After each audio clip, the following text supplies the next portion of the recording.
Come on, raise your answers. How are you? Exactly, thank you. So, my name is Tella Wangeshi. I'm a music journalist and a culture curator. And for today, I'm going to be your host. Shout out, first of all, to Boiler Room and Valentine's True Music, because y'all, this is an opportunity. Yo, Ama, Cindy, this is a huge opportunity. They're putting Kenya on the map, right? I mean, after drill last year, today we're here to celebrate the rise of East African club music and alternative music, guys. You know, you're looking at the scene. That's what vibing in the scene, you know. And it's a 3-day event. This is day one. We're kicking off with something a little bit serious, you know, before we go to the bash, you know. Mnapenda kubash. So we're starting with something a little bit serious. But apart from the educational talk we're gonna have today, tomorrow we're gonna have a masterclass with GQ. GQ are dancers, gifted queens. And to finish off everything, we're gonna have a big party, yeah? You know, sponsored by Valentine's and Boiler Room once again. So shout out to them. Thank you so much. So today, the person seated across to me, the woman of the moment. Who knows who she is? Exactly, exactly. You know, the first time I saw Coco M was in Boiler Room, and you know when you speak to the universe gives you. So here I am interviewing her again. So for those who don't know Coco M is a DJ. She's played across numerous countries. Apart from that, she's the founder of Sim and Pass Pass, which are two projects that focus on, on women. They focus on women and also on traveling rights. Of late, we've been seeing noise on the internet. You're trying to go somewhere, they won't let you go because your visa is not applicable. But yeah, so Coco M, thank you for gracing us. Thank you for coming through. Thank you, Tella. It's lovely. So apart from being a producer, she's also an artist. She released her debut album last year. It's dubbed Kilumi, and it features so many artists from MC Sharon. Yes, yeah. Yeah, man. Thank you for coming. Thank you for coming. So, Coco, yes. Today we're here to discuss about and have a one-on-one conversation about the rise of East African club music. Mm-hmm. What would you say is East African club music? I'll start with the most basic question. Yes, thank you, Tella. First of all, let me just throw it back. Mm-hmm. I spoke to the universe as well. The first time I saw Tella was on the drill panel last year, and this girl is just brains. Brains only. I love it. Thank you. I'm super honored to be here. Thank you so much. So what is East African club music? Yeah. I would say that club music in general is music that makes you want to move, you know? And it could be of any genre. So music specific to the East African region, there's so many scenes, there's so many micro scenes. Yeah.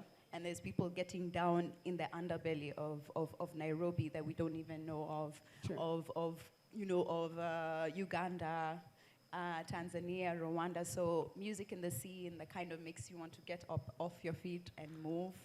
That for me, that defines what East African music, club music is, or rather club music, yeah, and in it's general. It's really good you've mentioned East African sounds, because there's always a debate of East Africa doesn't have its own sound. Because if we see Kenya borrows from a couple of countries, we have dancehall in our songs, you know. Uganda also has the same thing. So I will say the only country that most people associate with its own sound is Tanzania, which is Bongo. Do you think East Africa has its own sound or something that makes it stand out? Because if you compare with West Africa or South Africa has Kwaito Amapiano, the whole house factor. West Africa has the Afrobeats. So do you think? I hear this question all the time, like, what is the sound of Kenya? Exactly. What's the sound of it? And I feel like Wow. Wow. I feel a lot of feelings. All right, thank you. Yeah, so I mean, just recently I found out that there was laws set up in place. I mean, up until I read about these laws, I always,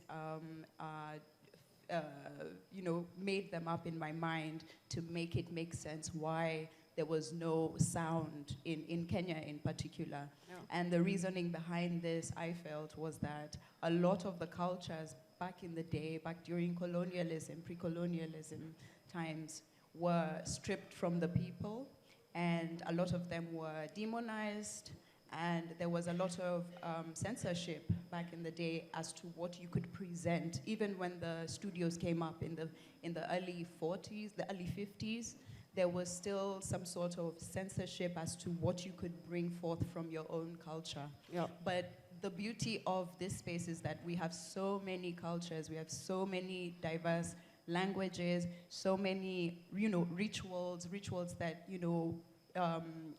inspire a lot of music and a lot of different sounds. So I don't think it's such a horrible thing that we don't have just one sound that defines us. I think it's really, it's such an amazing time right now because I'm from the Kamba community and I'm like rediscovering my own, cultures, my own roots. So I feel like within the East African scene, maybe we were just Kaliwad the hardest, and it was like, you want to sing what? Kelume, get out of here. Just bring a guitar, jump around like this, choreograph this thing, and then present it to the world in like pressed vinyl. So I feel like there was just so much of this stripping of the culture in this region. I've not studied West African history, the history of colonialism. I feel like the British were also in Nigeria and in Ghana, but I feel like the differences are that, I don't want to get political, maybe I should not get political. You shouldn't get political.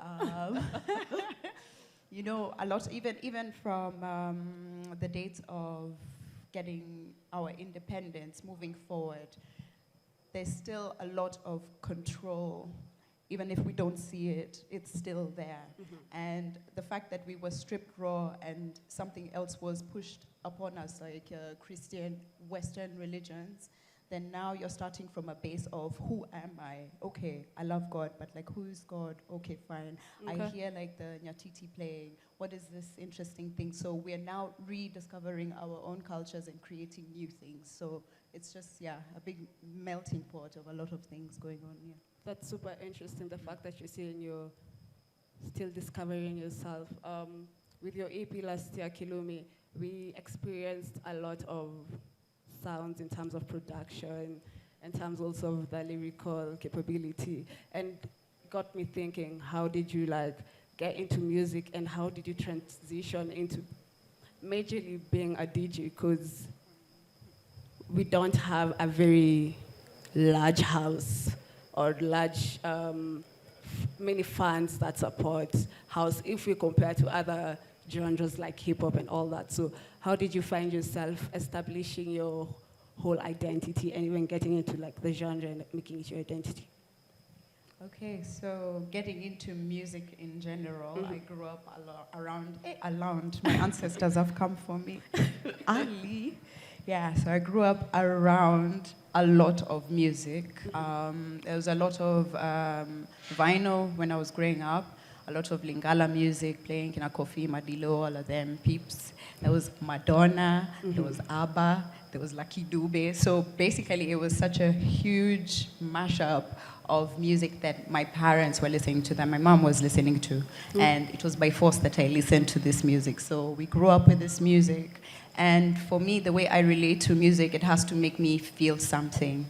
And if I'm feeling sad, I want to wallow in this sadness. So I'll pull up Nils Fram and I'll just crawl up in a ball and cry and just feel all sad. But if I want to feel, powerful, I listen to stuff with a lot of bass, like trap music, amapiano music.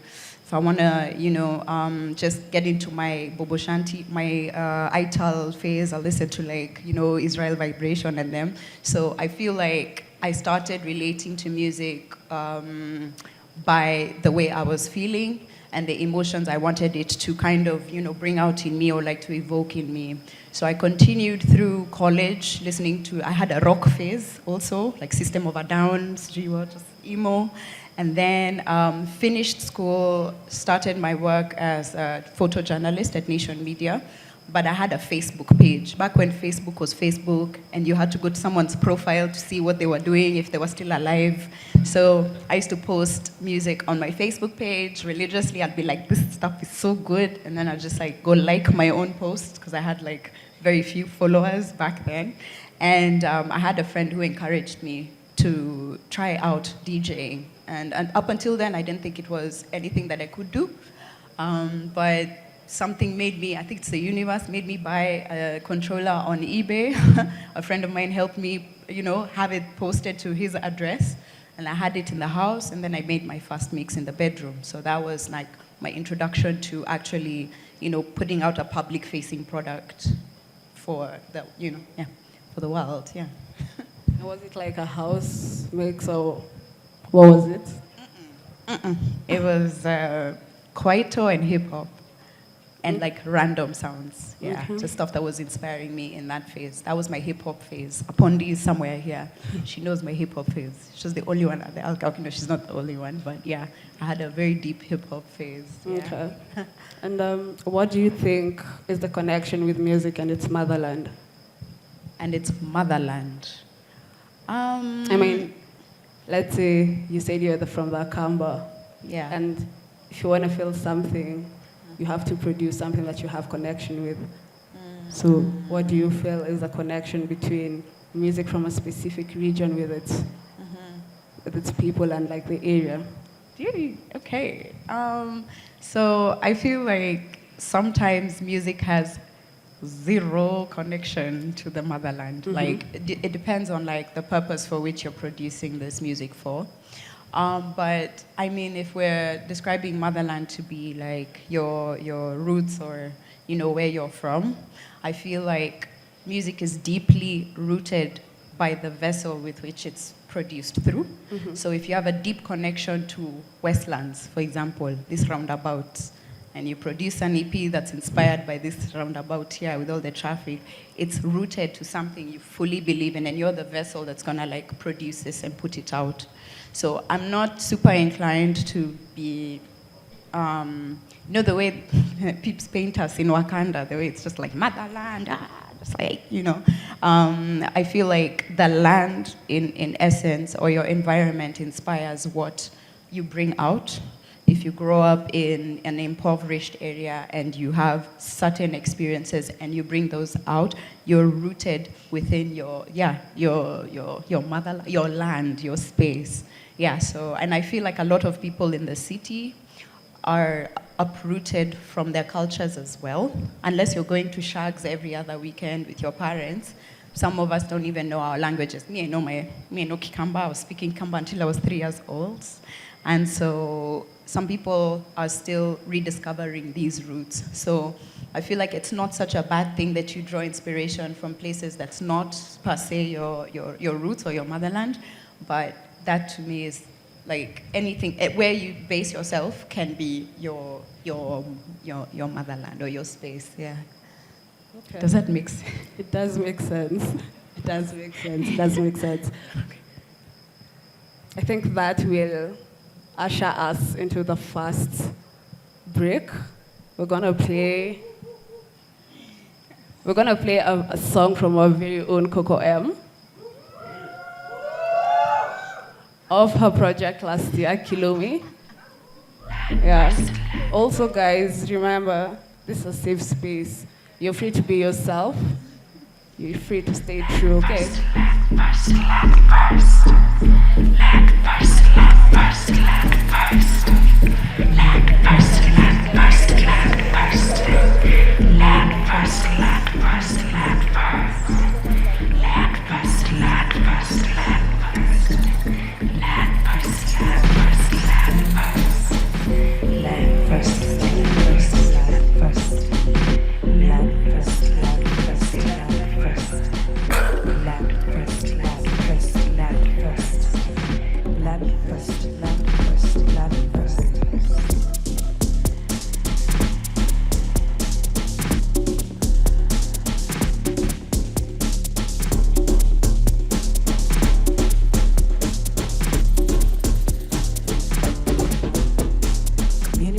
state-owned industry, assault-free occupancy of space. You can't erase me. Equality, autonomy, peace cannot be without justice in action. Dreams can't be sanctioned. Eliminating the systems, eradicating the problems of supremacy. So white, to act without hashtags, scrolling, uninforming, knowing is half the solving. Land first, land first, land first. Land first, land first, land first. Land first, land first, land first. Land first, land first, land first. Land first, land first, land first. Land first, land first.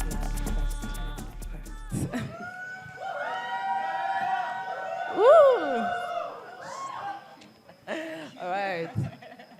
So, as I earlier on said, we're here to discuss about the rise of East African club music. And what do you think is that? Not even that. What I want to ask is, how is East Africa's club scene unique from different club scenes? Because, I mean, you've played in clubs, so what would you say is the unique point that sells East Africa as a hub of something new that's popping? Yeah, thank you. I've had the absolute privilege of playing in multiple club and scenes, music scenes outside of Kenya, outside of Africa. And I would say the biggest thing that strikes me is that, for example, I'll take an instance where I was playing in Switzerland. Yeah, most of the time when I'm contracted to play outside, I'm playing in festivals. So I don't really have that in-depth, exposure to the scene, the proper club scene. You can't find the club scene in the one that started the scenes in some of these cities. So once I play in the festivals, if I'm lucky, I have a friend who will take me around the city. And I remember going to this street in Switzerland, and it reminded me of Electric Avenue in Westie. And it was just like one bar, club, nini, nini. So it was very rowdy. People were just outside. I think it was also going into winter. So everyone was really excited to just grab those last few minutes of like sunshine and warmth and just, hang out on the streets and stuff. So it was very interesting to see this there and then come back home, Electric Avenue, back when it was buzzing. Even now it's coming up, but you have like Bahama Breeze, Havana, like all those like bars just outside. The lady selling the hamburgers, shout out to that lady because she's a G. And I was like, this is something that I can draw a parallel to. But now in Europe, I realized that this like mashup of like energy and culture is probably, it's coming from, and correct me all you people not from here who club in these places, these people are like the equivalent of our working class, middle class peeps, yeah? Most of them not originally from the cities in which that they party in. There's lots of like Turkish immigrants. There's like, depending on the city you're in, sometimes there's like Congolese immigrants. And these are the people who are like bringing their own like club cultures and then fusing them with the club culture of the locals there in Europe. When we come here, the scene is so, like you can have a club at the rooftop of a building, like Onyx vibes, and it's just like working class, middle upper class, I would say, have their space to go out and party. And then you have the local, where it's like the DJ is behind a cage and don't even have decks. He's just like doing effects on the computer or the PC, and it's like, the drinks don't even have labels on them. It's like everybody has a space to kind of, own a space where you have people coming in to enjoy the nightlife, to eat, to drink, and to dance. I feel like in the Western world, it's either you're like very high end, you're a festival, or you're on these like streets where you have like all these discotheques and stuff and people you just mashing up and just like creating something for themselves. Whereas here it's like it's so diverse, it's very extreme. There's extreme ends of like what clubbing is in Nairobi. I remember going also to 42 for the first time and just hearing Ohangla drums in the middle of the DJ set, and then just like it's very, I would say the difference is that we have opportunities and spaces to just kind of curate exactly what we want in like smaller pockets. And then now when you have a club, you have a club. Like it's just like super inaccessible to everybody else. And it's just, it buzzes as much as it does. It's, yeah, so I'd say with my little knowledge, I wasn't allowed to go out at all. It's okay, it's fine. Yes, now I can go out. But yeah, that's based off of what I see, or like, yeah, from my own experiences. Do you think any song can be a club song? I think it depends on like the definition of like club. I'd say club really is like maybe a space where you have a bar, for example, maybe some food, but like a dedicated space to dance, right? So with this question, can any song be a club song? I think not. I think music serves different purposes. So there's specific songs where you're playing and everyone is just looking at you like, bro, what the hell is this?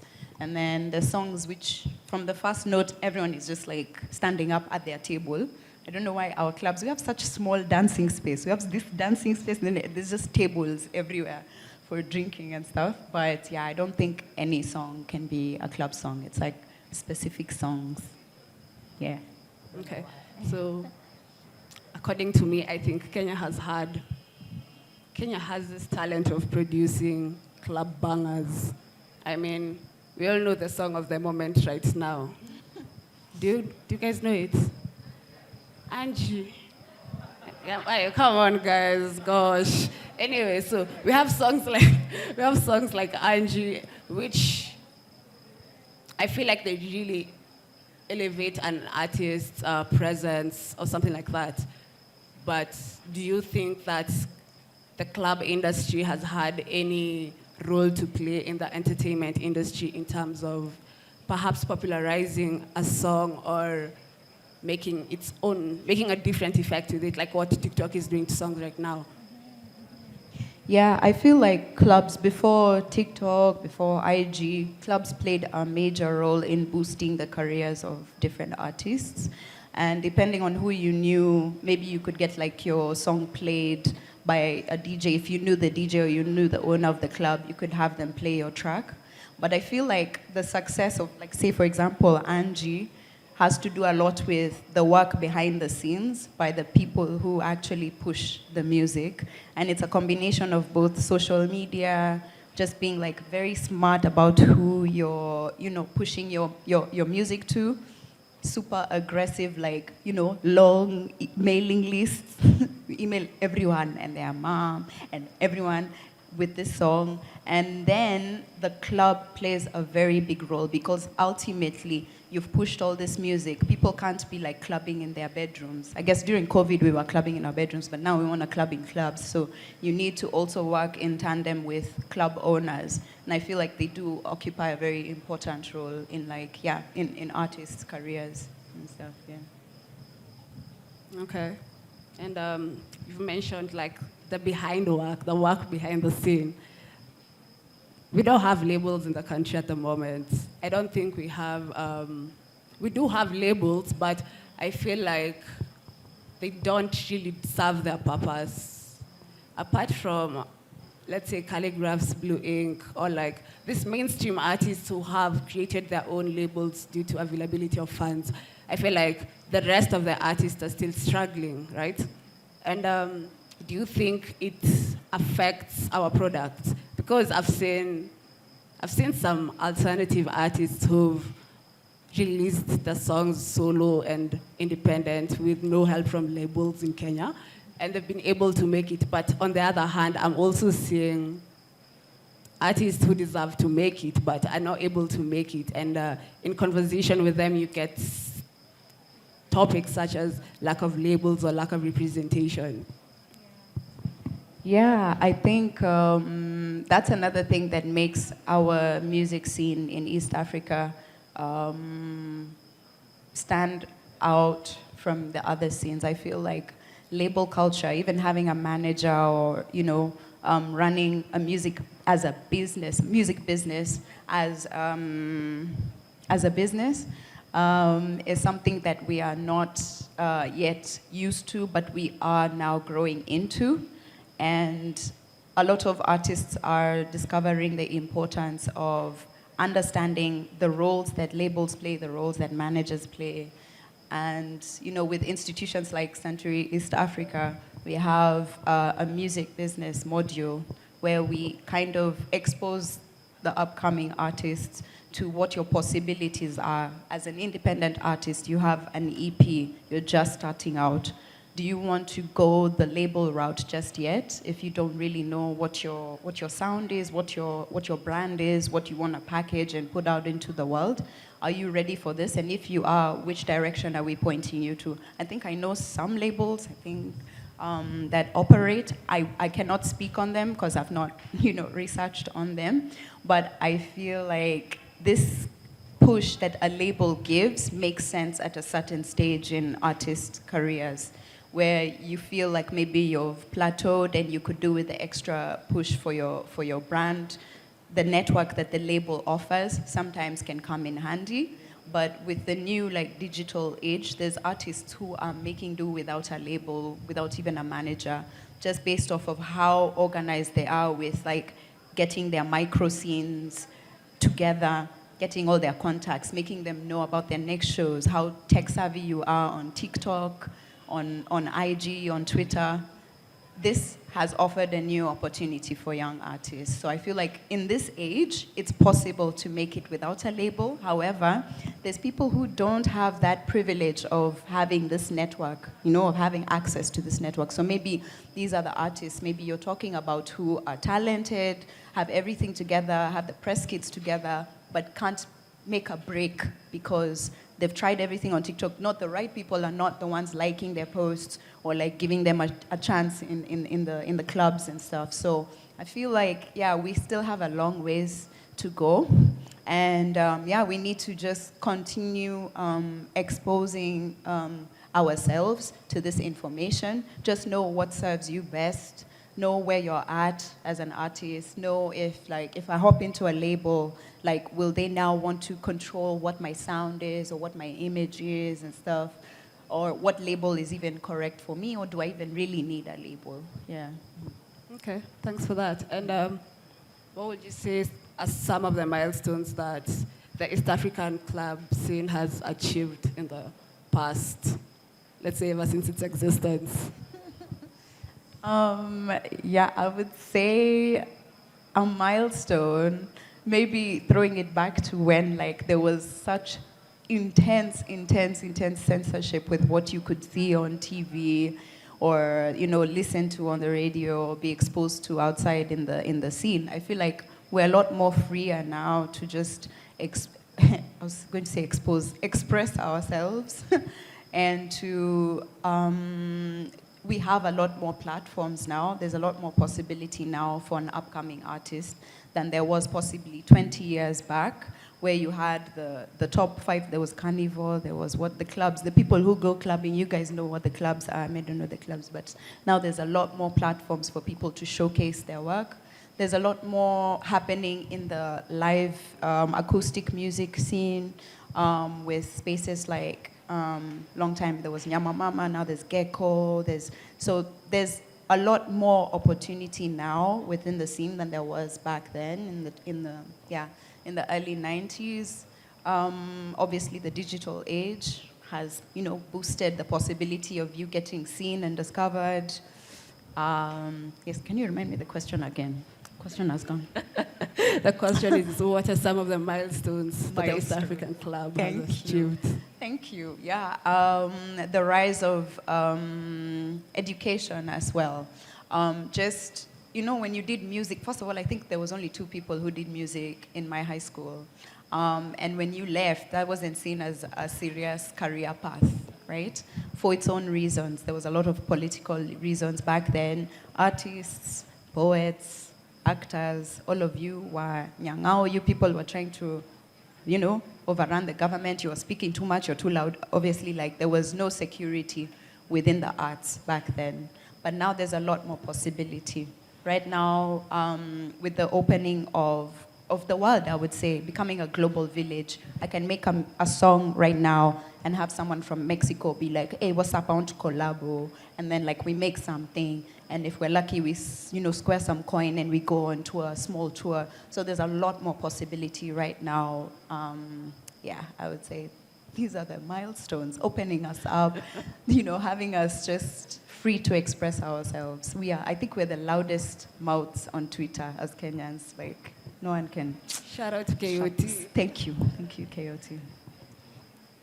So, anyway, Emma, tell us more about yourself for the people who don't know you, apart from just being a DJ and a producer. Okay. I cook very well. I cook, yes. Somebody can attest to my jahe and my ndoko skills. Yeah, and maybe, I've said this before, but like, I am also a filmmaker. I was a photojournalist for quite some time. And I love the arts. I love drawing. I love taking long walks at the beach. Go my kosa. Anyway, moving on, guys. Thank you for that, Emma. How would you describe a club song? Since you said no song can become a club song, I wanted to play Tuendele Ama Tusiendele because I think it's a club song, but people think it's not a club song because it's a diss song. So what would you be like, this is a club song or this is not a club song? Because we hear R&B being played at 4 a.m. in the club. We hear gospel being played at 12 p.m. So yeah, how would you describe like, this is a club song?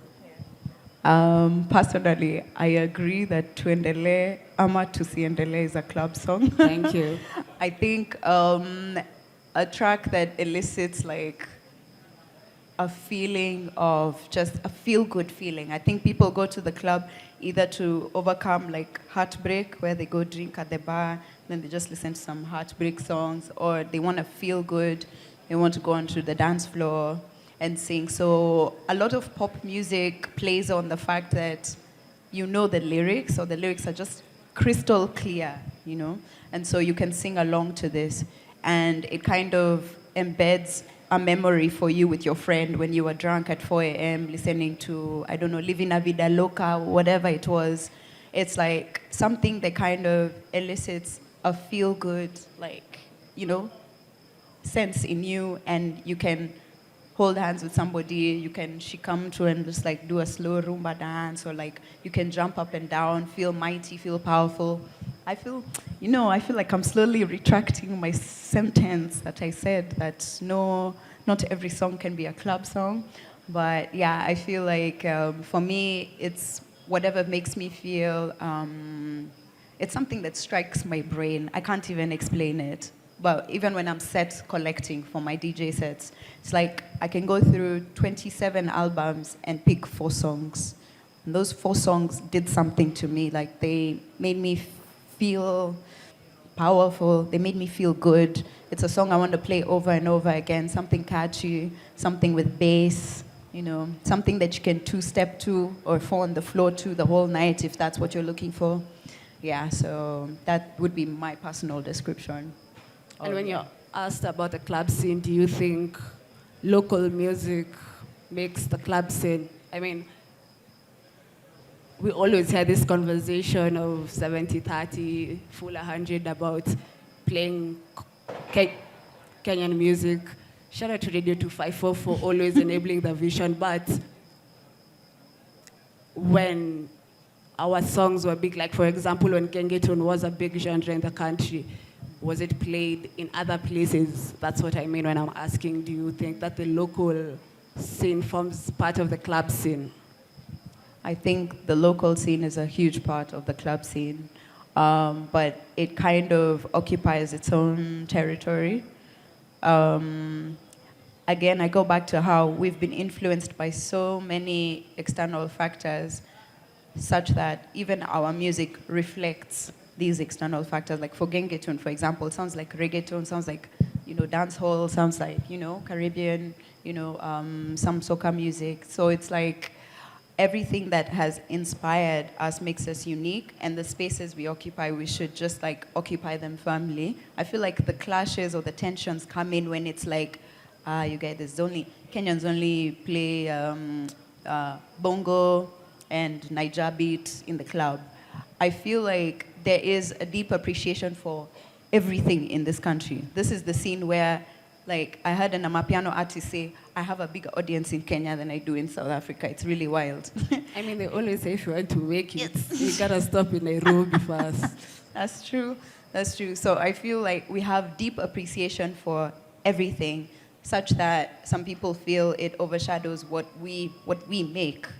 And so just striking a balance with this would be beneficial for our industry, but also just getting more support for the Gengetone music to be played and for the artists to be paid.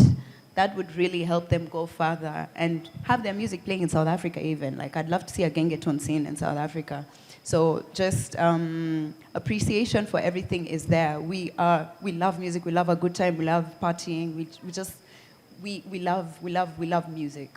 So the difference is that the exposure that our music is getting it's not enough, and the support it's getting is just lacking. So yeah, I would say it's that's what I would say. I'm done saying things. Okay, so earlier on you mentioned a bit about music business, and you mentioned the essence of understanding what you're doing. And it got me thinking, do you think that Kenyan artists understand the essence of social media? Because you said before social media, before digital time came, clubs were our social media. So if they understood the essence, then do you think it's understood now? I feel like, in particular with the Gengetone scene, they have cracked the code of social media. You can have a track drop today and have 700,000 views by midnight. They drop it at 7 o'clock. I don't know how they do it. I want to learn how they Actually, I want someone like Musau to run a masterclass on how he gets that many views for his artists whenever they drop music. And I think it's not just a lucky guesswork of 11 p.m. a lot of people are online, therefore I will. No, I feel like they have actually just been pushing outside of their cell phones, such that they don't even need to holler at the people online. These guys know at 7 o'clock, Butchos told me that they're dropping XYZ. And so I'm gonna be on to represent these people. So again, I go back and say it's like a mix of both. It's not just being social media savvy, being savvy on TikTok. All of these things help. But if you don't have your movements in check, no one is they'll look at your post and be like, oh, that's cool, that's nice. No one will come out for your shows. These guys can pack stadiums now, like fully. I'm in awe of the work that they are doing. Like, if Chris Kaiga rocked up here, like, guys would just be like saying his name, singing all the songs back and forth. It's hard work outside of the social media, but in tandem with social media. So I feel like these guys really have that locked down. Yeah. Okay, thank you for that. Are you guys learning stuff? I hope you're not bored. If you're bored, there are 2 coupons that you've been given. You can go take a couple of shots. All right? Okay.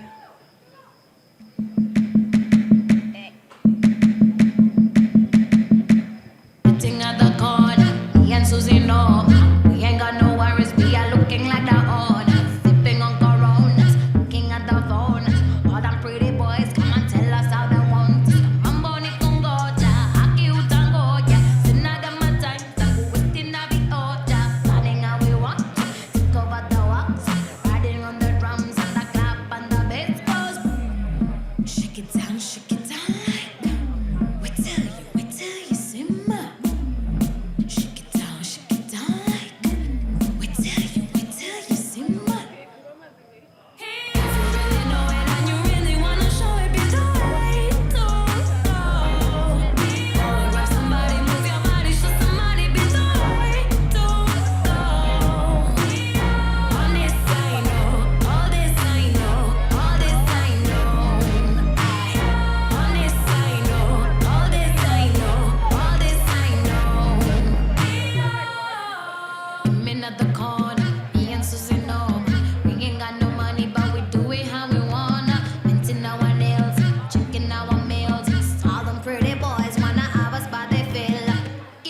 Mongolia, Leon Tangoya, Sai to Coax, Nakas of Vioya, running how we want, take over the walls, riding on the drum in the club while the bass goes boom. Shake it down like we tell you, simmer. Shake it down like we tell you, simmer. If you really know it and you really wanna show it, be the way, don't go. Grab somebody, move your body, show somebody, be the way, don't go. On this I know, all this I know, all this I know. On this I know. All right, guys. Hi, guys. Hi, guys. What's up?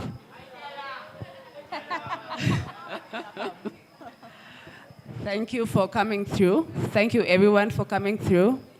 Shout out to Boiler Room and Valentine's True Music. Exactly. This is a mad opportunity for the Kenyan scene, right? So, exactly. We're here with our curator for the event, the woman of the moment, Coco M. She's a DJ, a producer, and an artist, a creative in general. And we're here to discuss about the evolution of the East African club scene, the rise of, yeah? So, as we were talking earlier on, you said about how the scene has evolved over time. But when you were explaining the constant, when you were explaining about the whole essence of club music, there's the constant thing that it makes you move. So the question is, what's the evolution then? What's the evolution that we'll see the song that was in 2000 has evolved to right now? I think the evolution has been more with the industry, not with the product that's being produced. I think the product has been good from time. It's been amazing with like Kapuka music, with Kina, the hip hop scene, Kalamashaka back in the day. Like the product has been there, the artists have been ready. But the scene, the industry, the one that holds them, is what has needed to go through some sort of change, right? And right now, I feel like, I'll go back to this again, the evolution starts with like our mindset. How do we treat our artists? How do we, appreciate them? If I come for a show, like I shouldn't be struggling to, stand on stage, set up my gear, having some rude sound guys there, just like, just these little practices are now what we are having taught or like exposing the next generation of artists to do and to be aware of when they're involved in the scene.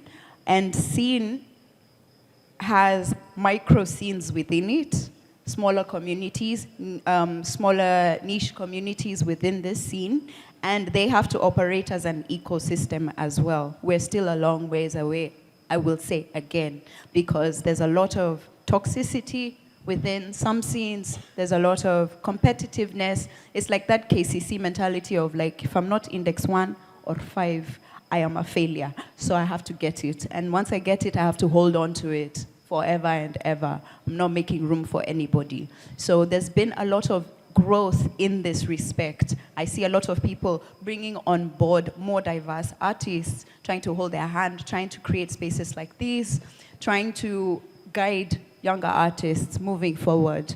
So I feel like back in the day also, maybe it was happening, but we didn't know. But with the emergence of the digital age, the technology that we have now, we know exactly what's going on in different scenes. We know what parties happening in Westi, in Langata, and downtown. And it's now just that exposure will now dictate how we move. Do I want to be involved in this scene? Do I think I'm too good for this scene? Do I think these guys are not good enough to join our scene? Like just that small like enmity that I see within scenes is what I feel needs to continue to change and continue to just remove this mindset. There's enough of cake. The cake is big. We can all eat the cake. We're just fighting for one slice. So yeah, that's how I feel it has evolved. We know more now. We can expose ourselves more now with social media. And yeah, there's more to go around. There's more interest in the scene as well from outside and not just the Western world. There's lots of artists coming to collaborate with us. Maybe this is like Conscience has like a remix with like Ethic and Boutros, and there's some Jamaican guys I see here every day. I think they become Kenyan, Kina Ale. I mean, there's like a lot of just opening and sharing that I feel like before there was a lot of factors that like couldn't allow this to happen. Yeah. And are women represented at the moment? Women are definitely represent. Look at us here. We're on the stage. I'm joking. I know what you mean. You know what I mean. Yes. This is my favorite quote of we are a long ways away to reaching a space where there's balance, right? There's still places where I'm called on to perform, and it's those vibes for, we needed a woman on the lineup. And it's not, you are talented, you are, you fit the bill. It's generally just to check a box, okay? We have like 5 guys, a woman. So there's still a long ways, we're still a long ways away from figuring this out, striking a balance. But I will say this is another area where we've made great strides, right? There's women like Modoni Drama Queen, for example, running their own festival, their own incubation hub for artists with Perform, and just making such power moves and opening up the scene for a lot of people. Things like these, you would have faced so much resistance back in the day, but now I feel like it's there is resistance, but it's also a willingness for people to just open it up and just work together. There is still, I'll say, I was invited to a show this week actually. I've forgotten what day it is. I was invited to a show, and someone just looked at me and said, okay, people don't know who you are, you just go stand behind the DJ, you just dance, and then when we invite the guy that everyone knows, he'll bring you on stage. That's the only way this will make sense, right? So there's still people who feel like they can dictate your position within a space. And these are the mentalities that we need to just expose to new directions and try to change, right? So, yeah. I'll go back to Suntory East Africa. We are just looking to strike this balance very, very, very, very, very clearly whenever we do our admissions. We want to make sure that everybody is represented. We want to make sure that there is room, a safe room for everybody to come and to learn on the same plane. Everybody is this, like the women brains, the same as the men's brains. Like we kind of just need to shift our own mentalities. And some people will lock out women without even realizing it. So it's just that shift in the mentality that's happening right now. I feel that we are making moves, yeah. That's great. Shout out to that. Wow. Okay. Is there a difference when it comes to being a club DJ and a different DJ? I mean, when you go to a club and when you go to an event or when you go to something different, is there any difference that makes this special or different? Like when you're a journalist, you can either be a music journalist or a sports journalist. So, yeah.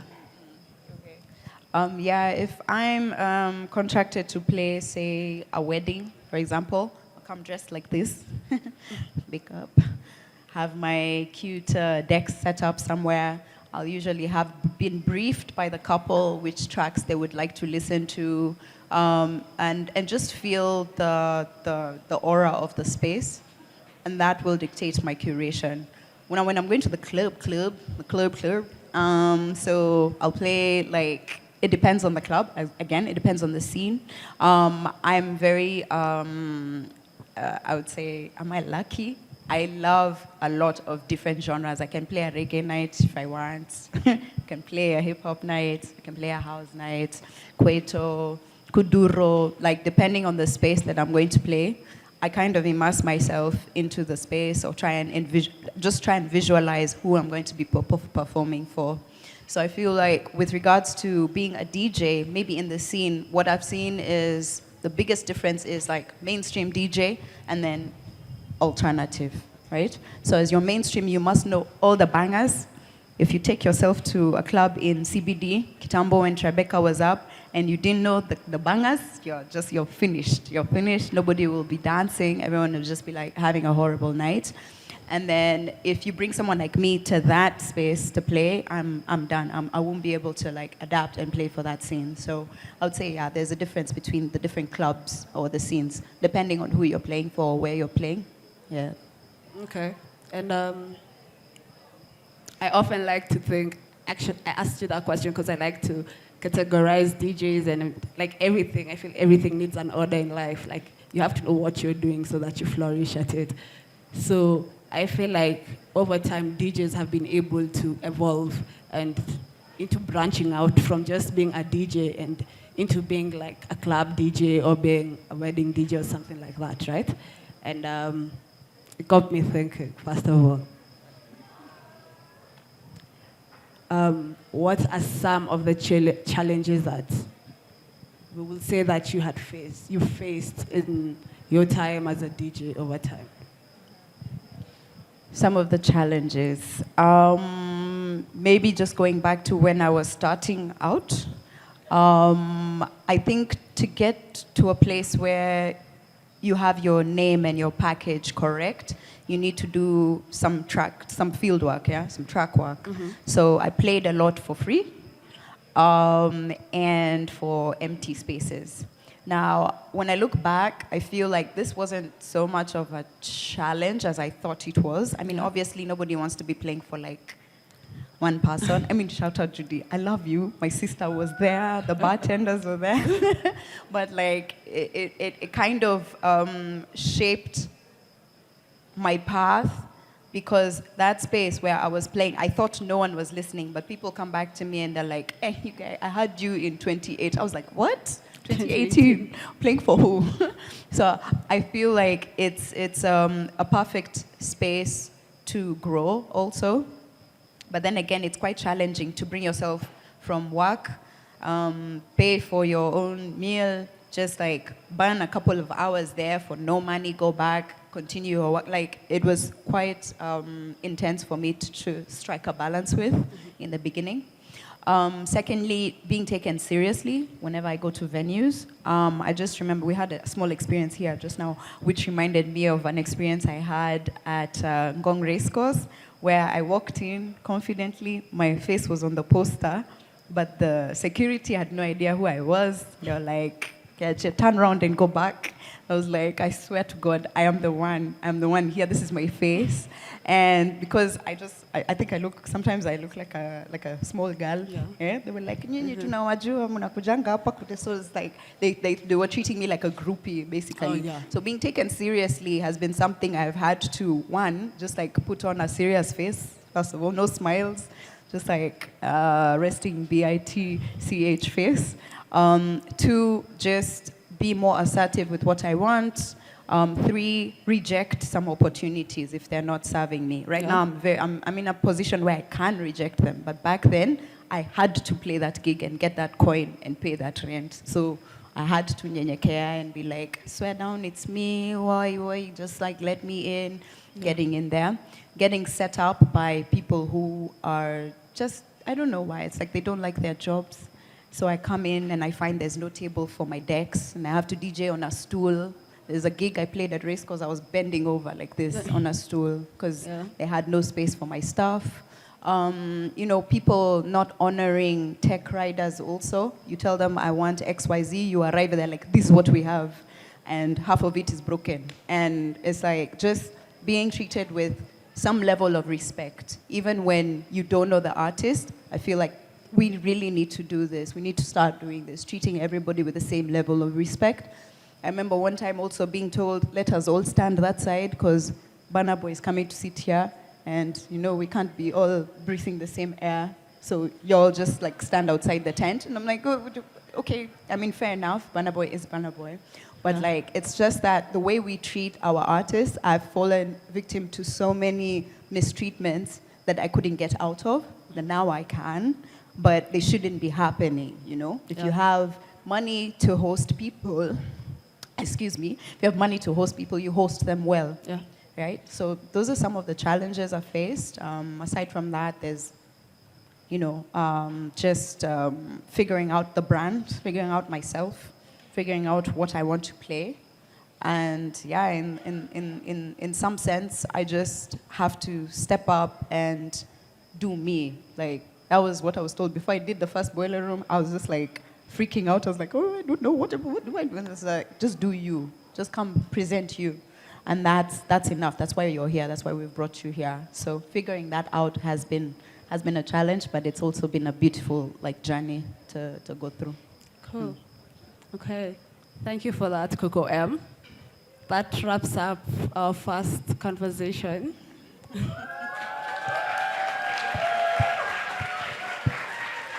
But it's not yet over. We have the panel talk, where we're going to discuss about alternative music.